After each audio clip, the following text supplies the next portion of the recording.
Hello, sweetheart. We are gaining lightness from Eve's Eden, and we are entering a time of the Divine Feminine emerging. It's the Divine Feminine emergence sea. That means it's an emergency that we've been in without her, and it's the emergence of her. You're going to see her. Okay, so first thing to realize is that no one's going to give you permission to do your healing work, to be a leader. You've got to give yourself permission.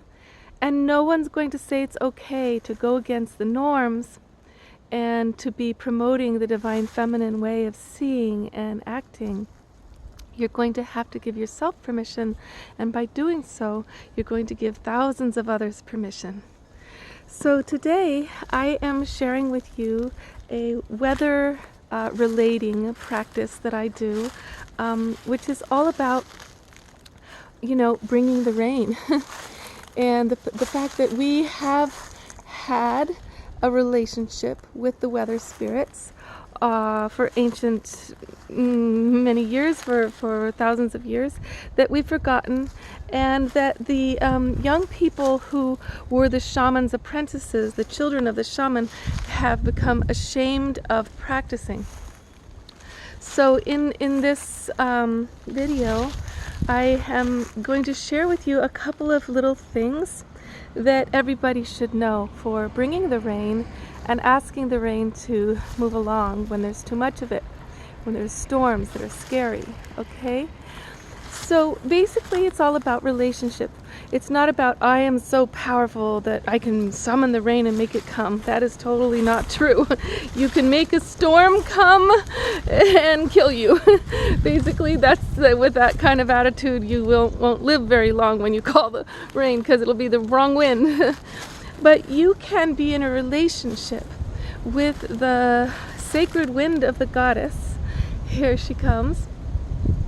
This is the wind that brings the soft, gentle rains, the clouds that nourish the crops, okay? So there are many winds. There are the winds of storms and the winds of disaster, and there are the ones that gather too much rain and drown people. So I learned the hard way because I was all excited when I was studying with some shamans in Mexico, and I remember going out one day. We all came out of the ceremony of offerings, and we were like, oh, let's call the rain now. Let's call the wind. And we had just done all these big, beautiful offerings, and oh my God, this wind comes out of nowhere and rips off the roof of one of the sheds, starts pushing over the cars. We're all huddling for cover. And the shaman comes running out and goes, what happened? What happened out here? Who did this? And the three of us who had kind of done it raised our hands, and he was like, you called the wrong wind. Don't you know you can only ever call the wind of the goddess, or else you're in danger. The wind of the goddess. Get that? So it's an alignment. It's a sacred relationship. It's a friendship. And she may or may not come, but she will only come if she feels like you're really in a relationship with her, in a friendship with her. Okay, so what is friendship about? Well, that's where you see these offerings here that I have today. It's basically, if you were going to have, you set the table for her, and if you were going to have a friend to dinner, you were going to be romanced, you would bring candles, right? You would light them and bring those prayers of gratitude. It would all be about gratefulness. You wouldn't invite somebody over and say, okay, now gimme.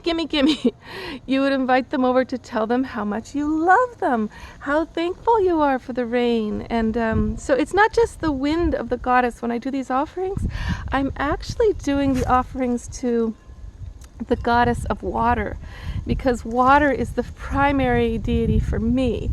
Fire might be yours, but fire is my secondary deity. For me, it's water mixed with space and air, consciousness, love. So that water goddess is the ocean goddess that gives life to this planet, and they also say that the the that stars are born out of wombs of water. That's what science is even saying. But the indigenous people will often call the ocean grandmother ocean, Earth as Mother Earth, grandmother ocean, because she is a bigger mother than just to this planet. So I'm praying to her and inviting her sacred wind of her life-giving love. Okay, that's the wind I'm inviting to bring rain to the crops, just the right amount, and to keep storms away, blow away the storms that are too much. So what else would I give to a lover coming to dinner? Chocolate, of course. Here comes my mama. We're going to do these offerings together. Some wonderful drink, you know. So fruits, of course, all kinds of fruits, anything fragrant that you can really smell. And she's bringing the pastries right now. Pastries, bread, the bread of life, and tobacco, really sacred tobacco. So that's, you know, sometimes I'll give wine, or if I've cooked something amazing, I'll bring out some meat, some chicken or fish. But basically, these offerings will be given. They'll stay for a number of hours after we do our prayers, maybe a day or half a day, and then they will be given to a family as a gift. So like if you're in a poor neighborhood, you would bring them to the family who needs some encouragement, right? And if you have a whole bunch of people giving offerings, that can end up feeding a bunch of families some joy, some treats, some bounty, some flowers, some flowers, of course, the flowers of the heart. So when you offer each offering, you offer it with a lot of love. And what I do is I say, thank you for your making these flowers bloom on this earth. Thank you for the bread of my body. Each thing I offer with bringing it back to the goddess of water and the sacred wind that I want to step upon and fly with. So this is a really interesting thing, that you can actually become friends enough with the wind of the goddess where you can invite the wind to carry you every day. May I step upon your beautiful wings, and that you may carry me and my cloud of blessings to rain upon others. Carry my blessings to those who need them. Allow me to fly with other clouds that are blessing people. Okay, so your the poetry of how you speak, your gratitude is really, really what all the offerings are about. And once you have, and you've lighted the candle to help bring the offerings to the spirit world, fire does that. It brings offerings to the other world. Once you've done that, then it's a time that she's listening, and you can make some prayers for your life, like, you know, your career, your health, your beauty, your relationships, your healing within your heart and your soul. Okay, so beautiful. So remember, though, the danger of calling the wrong wind. I remember one time I kept forgetting. Even after I learned that, I remember calling the wind again, forgetting to say goddess wind, and this wind comes out of nowhere, and it's moving this huge metal gate towards my baby. And my husband at the time saw this and ran over and picked her up and saved her. And it could have killed her. So it's not like you don't want to do this lightly. And you have to really, really remember that it's the goddess wind you want to be in relationship, that the wind that cares about humans, because all these big winds, there's a lot of other life forms here that, you know, that are important too. There's the animals and nature itself, and humans aren't the only one, and there are winds that would just assume that we weren't here. So you want to make friends with energies that actually care about human life. And the goddess of the ocean, well, she's the mother of everyone. So, and her gentle winds of her love are the ones that want to bring food for everyone. Okay, good. So that's the beginning for you, a good beginning place. Now, if you should be in a storm and you need the wind to go away, what I have found that the goddess didn't mind listening to me about, and we have to be humble about this, it's a relationship. We can't tell these elements to do anything. We can only make requests. But I was in a big, huge storm where the house was shaking a couple of years ago, and I tried to wake up my daughter because she has a huge connection with the wind, but she was fast asleep and I couldn't wake her up. So I had to do it myself, and what I did was I traveled in my imagination. I flew into the other world in my imagination in a deep meditation up into the windstorm, and I said, hey guys, any chance you could have your party just 10 feet up, like on the next story, because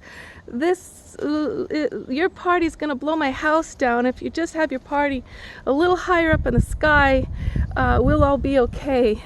Would you mind? Or have your party in a different dimension of time and space? All I know, as I made that request, my meditation ended, and it was only 2 minutes later, and the entire storm was gone. There was just dead silence, total quiet, from a wild storm that had been rocking the house, absolutely out of nowhere, gone. And I've had hundreds of, well, not hundreds, but many, many stories like this to tell you.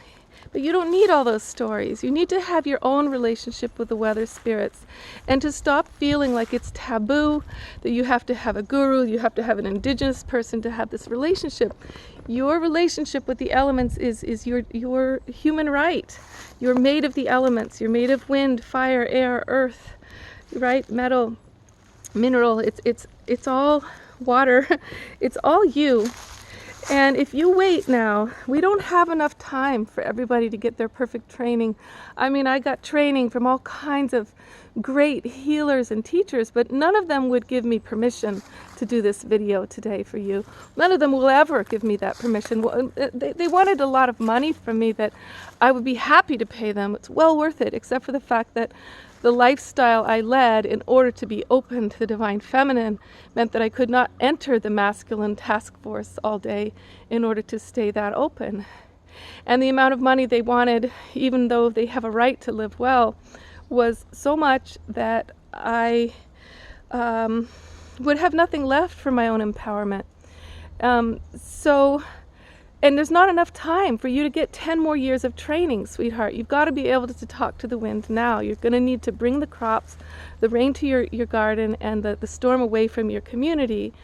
So if you're coming from an indigenous perspective, a lot of people from India, say, are ashamed, or Brazil, ashamed of their indigenous roots of giving offerings. And they're like, well, we want to be of the modern world. And obviously it didn't work. We're starving here and we don't have light. And so the important thing to realize is when you open up to indigenous wisdom and rituals, it's not either or. You don't need to think of it in terms of, now I'm not modern anymore, I'm going back in time to... No, you've got to embrace technology, to embrace the modern world, along with doing the sacred ancient ritual offerings to the unseen world of the spiritual dimension of all of life. They're both connected. They don't need to be separate, okay? And there's no shame in the ancient ways of the indigenous. In fact, the indigenous are about to inherit the earth. Those are the only people that are going to be left standing unless the rest of us get on board and learn from them and allow ourselves, Eve, this is politically so incorrect. You're a white girl. How dare you talk about these things that belong to the indigenous people? I don't know who I was in past lives, sweetheart. I only know that too many indigenous people have been killed, of the healers and the leaders that are not here. I can't find them.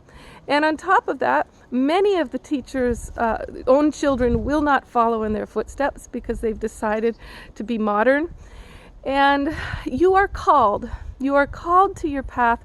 It's not about what culture you're from or how you look or how old you are or if you have permission. But it is important to get mentors who will guide you so that you don't call the wrong wind like I did, and endanger yourself and others. So opening up to real mentorship is very important, and it's very important to understand the difference between cult leaders, people who disempower you and use your power for their own benefit, and real mentors. So I'll be making another video on that soon, but the first thing is to just put you in touch with This is your friend. The wind of the goddess is your friend. You need to start making friends. Make songs, make dances, make poems, offer them to the wind often. Walk in the wind, love the way it feels. When the rain comes, go out and dance in it. Kiss the earth that is being nourished, and when the storm comes, go out and be in awe and talk to them about, maybe you can join the party for a little bit and love their wild dancing, the way the wind swirls in the trees, and ask in a nice way about the party, moving up a little higher. Because, imagine if you were giving a party, you wouldn't want the party to be over. You would just want to work it out with your neighbor, right?